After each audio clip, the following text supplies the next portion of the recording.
Yo, man. Yeah, no, we had to cover it first. We're probably gonna hear everybody talk about it. I saw, what was his name? Lindsay Dorado. He posted a picture with Sabu. I thought he was just at a Comic Con. I didn't even read it. I think I got on YouTube. Everybody was talking about Sabu died. That man was so graceful. I saw him like wrestle the way he would like hop on the ropes. He would do like flips and stuff. That man was he beautiful. Maybe since he passed away, we could see him in like 2K26. Um, I think before he was, I don't think he was like under contract with WWE, so you know it didn't happen. But now they could reach out and probably offer him a Legends deal since he passed away. Probably get some money to his family. It'd be wise for them to accept. Um, but anyways, let's get right into it. Vast world that we know as professional wrestling, there are actually very few performers you can call truly unique, one of a kind, one of one, impossible to replicate. The Undertaker is an example that I think a lot of WWE fans would point towards straight away, and rightly so, with the gimmick, the size, the wrestling style, the legacy.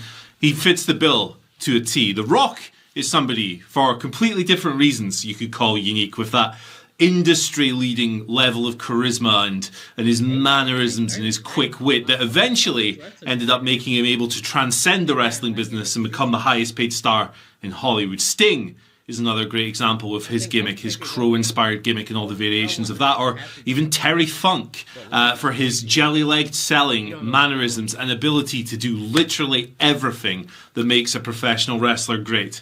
Well, today, sadly, we are mourning the loss of another true original, another unique professional wrestler with an uncompromising legacy of innovation and brutality at the highest level of the sport. A guy you simply could not take your eyes off of when he was on your screen. And when you saw him on that marquee, you either had to buy a ticket to the show or you had to tune in when it was on television.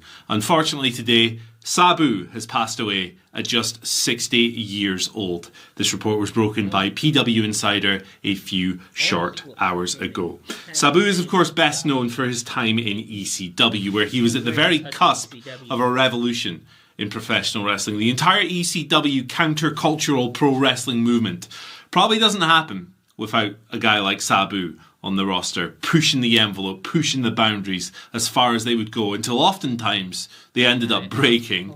I mean, obviously, there are a number of very important, pivotal people like Rob Van Dam, the Sandman, a bunch of others to that company's success. But to me, the first person I will always think of when I recall ECW and that company and its unique place in history is Sabu. I mean, if you're a wrestling fan of a certain age and you are an ECW fan, you have been conditioned forever to, when the lights in the arena go out and the crowd go, "Ooh, who's coming?" you immediately think it's Sabu. It doesn't matter if you're watching a WWE show, if you're watching an indie show, if you're watching something in Japan, when the lights go out, you think Sabu. He was synonymous with that. But much more than that, of course. Sabu's appeal extends so far beyond one simple spot, or even barbed wire, or chairs, or tables, or blood and guts and all of those things. This guy had a really unique aura and presence about him. He was interesting and captivating in a way that few others are. We talk about auras in pro wrestling, and it's a word that's often overused these days. I think anyone who's even remotely cool gets called, aura, presence, all of this stuff. And it's like, maybe sometimes we should save that for the true, special, unique standouts in the sport. Sabu was one of them. There was nothing like the atmosphere when that man stepped on your screen. He came out from the back, he raised his finger to the sky. He had a body just covered in scars, which told a story in itself about his style of wrestling and the way he existed on the very edge of control in pro wrestling. He was a guy who, when you saw him on the card, it didn't matter who he was wrestling. It didn't matter if it was in the US or Japan. It didn't matter if it was a singles match, a tag match, whatever. Scramble, who cares? When you saw his name on the card, you had to tune in because you had no idea what was going to happen. The guy was complete danger incarnate. Sometimes that manifested in matches that weren't the cleanest thing in the world, right? Botches, things like that. But ultimately, I don't think that necessarily matters with a wrestler like Sabu. His whole appeal was that he was wrestling on the edge of control. He was homicidal. He was genocidal. He was suicidal. He was a complete lunatic out there. And if you tuned in and you were watching a Sabu match, there was a very good chance that you were going to see something you had never seen before in all your life.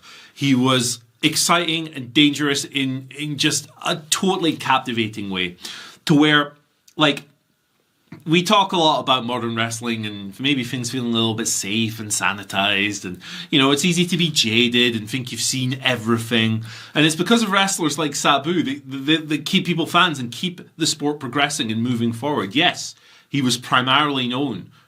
Yo, RP Sabu, man. This shit crazy. Um, yeah, I'm thinking he just telling old stories of, Sabu, but basically just want to watch him, you know, get awareness out there so y'all know Sabu passed away, y'all. That's crazy. We're gonna get out of here. We got, I think, two more videos. Yeah, I want to get those out the way. I'm not tired, guys. I'm not tired.